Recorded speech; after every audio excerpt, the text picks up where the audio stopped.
게돌라오멜이 이끄는 메소포타미아의 연합국 간에 벌어진 전투 이야기입니다.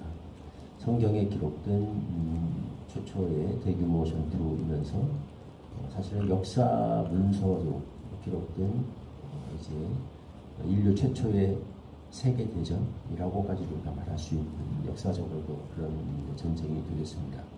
어쨌든 이 전쟁을 중앙에 두어서 우리는 많은 사람들이 등장합니다만 크게 세 부류의 사람들을 볼 수 있게 됩니다. 첫째는 이제 이 전쟁을 발발시킨 사람들이죠. 전쟁을 일으켜서 많은 사람을 재앙으로 몰고 간 사람들입니다. 침략군이 있고 또 그 침략의 단초를 제공한 사람들이 있었죠. 전쟁의 이유는 여러 가지입니다.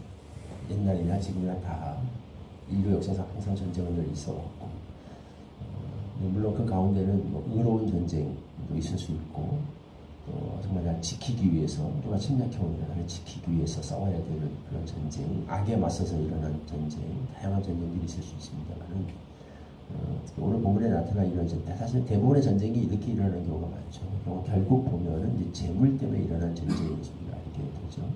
소돔과 고모라 왕이 메소포타미아 쪽에 배반했다라고 되어 있는데, 고대사에서 배반했다는 말은 바치던 세금을 안 바쳤다라는 이야기, 조공을 바치지 않았다.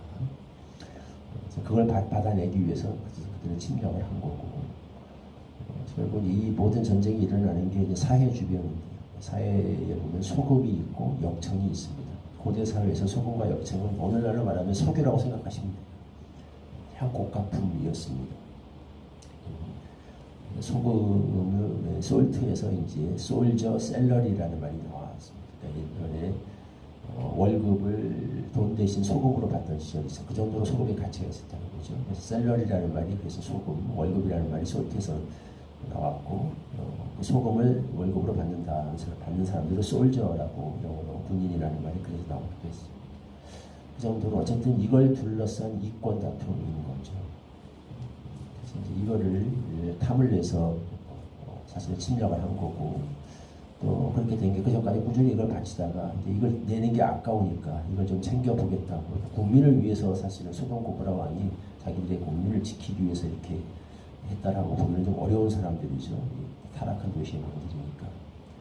이거 내는 게 아까우니까 이제 우리가 재산도 모았겠다. 어쨌든 해볼만 하겠다.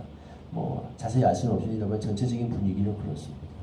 결국 이 이권들, 지도자들의 그 재물에 대한 탐욕, 욕심 때문에 전쟁을 일으켜서 많은 사람들을 이렇게 불행으로, 죽음과 고통으로 몰고 가는, 어떻게 보면 이게 타락하고 부패한 세상의 모습일 수 있겠습니다. 욕심을 위해서, 탐욕을 위해서 살아가는 사람들, 또 부를 추구하기 위해서 수단과 방법을 가리지 않고 타인의 고통까지도 희생시켜서 원하는 것을 얻어내고자 하는, 오늘날에도 많은 이제 이런 모습들을 보게 되죠. 개인의 욕심과 탐욕 때문에 사실은 수많은 사람, 주변에 수많은 사람들이 불행해집니다. 희생 대가를 치르게 되기도 하죠. 이 한 모습입니다. 다른 한쪽은 그 앞에, 이 앞에 무기력하게 여기에 끌려가는 부류, 하나님을 믿지만 여기에 무력하게 끌려가는 부류가 나타나죠. 롯을 우리가 볼 수 있습니다. 롯은 사실은 이런 세상과는 좀 다르게 살 수 있는 사람인데, 그래야 되는 사람인데, 전혀 이 앞에 그냥 어떻게 똑같이 이 세상과 그냥 똑같은 운명을 겪고 거기에 그대로 무력하게 끌려갑니다. 아무런 역할을 하지 못해요. 소돔성에 들어가서 똑같이 살다가 그들처럼 똑같이 그 불을 추구하다가 그 전쟁에 휘말려서 무력하게 그냥 끌려가는, 아브라함이 와서 구해주지 않았더라면 그냥 그렇게 죽었을 겁니다. 노예로 살다가 죽었겠죠. 한마디로 말하면 전혀 이 속에서 이 탐욕으로 둘러싼 이 악의 다툼 같은 이 세상 속에서 존재감을 전혀 발휘하지 못합니다. 롯이 그 사람, 롯이죠. 왜 그렇게 됐는가? 우리가 잘 알죠. 그들과 같은 가치관을 가지고서 사실은 하나님을 믿는 사람이지만 사실 그 마음속에 큰 그 가치관 자체가 인류가 크게 다르지 않았다는 겁니다. 풍요와 어떤 재물 이런 것에 대한 또 마음과 욕심 때문에 결국은 아브라함을 떠나서 소돔성으로 들어갔고 그 안에 젖어서 살면서 모든 영향력을 상실한 거죠. 여기서 끝나지 않고 나중에는 결국 소돔이 멸망할 때도 롯은 별로 한 게 없습니다. 아무것도 못해요. 하나님이 아브라함을 통해서 이제 아브라함의 기도를 통해서 롯을 구출하기 위해서 천사도 보내주시고 다 했습니다만 롯은 전혀 그 은혜도 감당하지 못하죠. 결국 이제 자기 몸만 빠져나오는데 아무도 못 구합니다. 자기 사위들도 못 구해서 사위들도 롯이 얘기하는 말은 안 들어요. 농담하는 줄 알고 심판의 메시지를 아무리 전해도 다 농담으로 여기고 듣지 않고 그 아내도 롯의 말을 듣지 않습니다.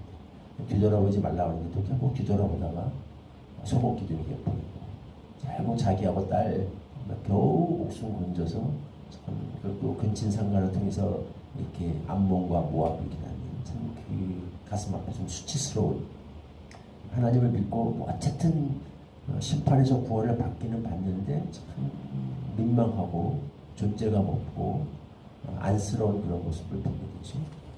이게 롯의 모습입니다. 마지막 세 번째, 이 모든 전쟁의 구원의 통로가 되는 하나님의 놀라운 구원의 통로가 되는 사람이 등장하죠. 아브라함입니다. 그래서 아브라함은 자기 집에서 길리온 병사 300여 318명을 데리고 가나안의 그 헤브론을 중심으로 한 그 지파들의 사람들을 이끌고 야습을 해서 롯을 구출해 옵니다. 덕분에 거기에 덩달아서 소돔과 고모라 왕도 같이 구원을 받게 되죠. 롯을 구하다 보니까 그들도 같이 이렇게 은혜를 받게 됩니다. 그러니까 참 그 반대죠. 아브라함 한 사람으로 말미암아서 전혀 다른 사람 주변에 있는 많은 사람들이 이해관계가 없던 수많은 사람들이 덩달아서 이 은혜를 받게 되고 구원을 누리게 되고 우리가 흔히 말하는 축복의 통로가 된 사람, 재난과 재앙의 통로가 되는 사람이 있는 것 같아요. 이렇게 축복과 구원의 통로가 되는 사람도 있습니다.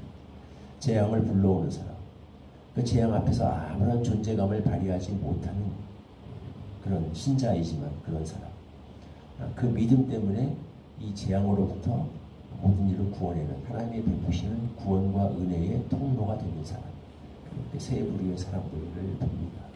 우리는 어디에 속한 사람이 되어야 하겠는가? 우리 삶 살아가면서 다시 한번 던져보게 되는 질문이죠. 구체적으로 우리의 관심은 세상은 그렇다고 쳐도 아브라함과 똑같이 하나님을 믿는 사람인데 왜 서로 결과가 다른가? 그 안에서 전혀 존재감을 발휘하지 못하는 세상과 똑같이 어울리고 그러니까 똑같은 것을 원하고 추구하다가 그냥 그대로 휩쓸려가는 그 무기력한 것과 그 속에서 하나님이 가져오시는 놀라운 구원과 은혜와 축복의 통로가 되는 아브라함의 삶. 구체적으로 이것을 우리 마음속에 늘 비교해 볼 수 있어야겠습니다. 성경은 우리에게 이것을 사실 진지하게 도전하고 질문하고 있는 거죠.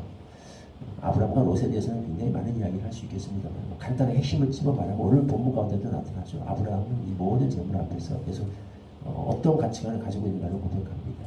멜기세덱에게 11조를 드리는 장면, 또 소돔과 고모라 왕이 제안하는 그 재물을 거절하는 장면에서 아브라함의 신앙 가치관은 명확하죠.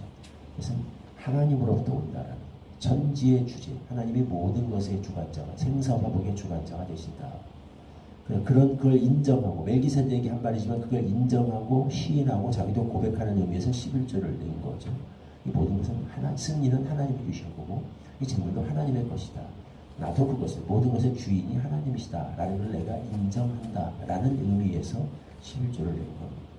소돔과 고모라 왕이 전리품을 가져라 하지만 나 갖지 않겠다. 내가 너 때문에 부자가 됐다는 말을 듣고 싶지 않다. 하나님의 축복으로 하나님이 주시는 것으로 살아가는 문제이지 물론 이제 모든 사례를 다 거절하는 건 아니죠. 아브라함은 그런 사람은 아니었습니다. 실제로 또 자기 동맹국들에게 필요한 것들은 받아갔어요. 근데 왜 특별히 이런 말을 하냐? 소돔과 고모라 왕이 굉장히 부패하고 타락한 죄악된 그 도시의 왕이었죠. 그게 가지는 상징성 때문에 일부러 더 그랬을 겁니다. 그래서 너도 똑같이 그 재물 받아먹지 않았느냐? 나중에라도. 소돔과 고모라 왕이 그런 말을 할 수 있겠죠. 네가 다 부자가 되고 잘생긴 누구 때문인데? 하나님 때문이냐? 내가 준 그 죄물 받아먹고 너도 그렇게 된 거 아니냐. 혹시라도 그렇게 할 수 있는 일체 올무를 틈을 미연에 막아내고 싶었을 겁니다. 저는 재물 때문에 하나님의 영광에 누가 되는 행동을 하고 싶어 하지 않았고, 모든 것의 주인은 오직 하나님, 생사화복은 하나님께서 주관하신다라는 것을 끝까지 믿고 고백하고, 이걸 지키고, 이게 훼손되는 것을 다 막고 이걸 드러내고 싶어 했던 그런 가치관. 여기서 아브라함의 이런 삶과 영향력이 나왔다. 우리가 추구해야 될 신앙 가치관은 이것이 되겠습니다. 네, 그래도 이런 은혜를 허락해 주시기를 기도합니다. 네, 22절과 23절 말씀 한 목소리 읽겠습니다. 시작. 아브라함이 소돔 왕에게 이르되 천지의 주제이시오 지극히 높으신 하나님 여호와께 내가 손을 들어 맹세하노니 내 말이 내가 아브라함으로 치부하게 하였다 할까 하여 내게 속한 것은 실 하늘오리나 등에 끈 한 가닥도 내가 가지지 아니하리라. 재앙을 불러오는 사람이 되지 않게 하시고, 그 재앙 앞에 아무것도 할 수 없는 무기력한 맛을 잃은 소금과 같은 그런 존재들이 되지 않게 하여 주시고, 아브라함처럼 하나님의 베푸시는 은혜와 구원과 축복의 통로가 되는 삶을 살 수 있게 하여 주시옵소서. 이를 위해서 우리가 무엇보다도 생사화복의 모든 주권은 오직 하나님께 있음을 늘 기억하고 고백하고 선포하고, 이것을 훼손시키지 않기 위하여 굳은 의지와 마음의 결단을 가지고 아브라함처럼 살아가야 되는 것을 깨닫습니다. 우리에게 이런 믿음을 주셔서 우리의 모든 언행, 일거수 일투족을 통하여 천지의 주제이신 오직 하나님의 영광이 드러나고 선포되며 하나님의 주권이 나타나는 그런 삶이 되도록 은혜 주시옵소서. 예수님의 이름으로 기도하옵나이다. 아멘. 찬송가 461장 3절 읽으시고 주님 가르쳐주신 기도 기도하겠습니다. 걱정 근심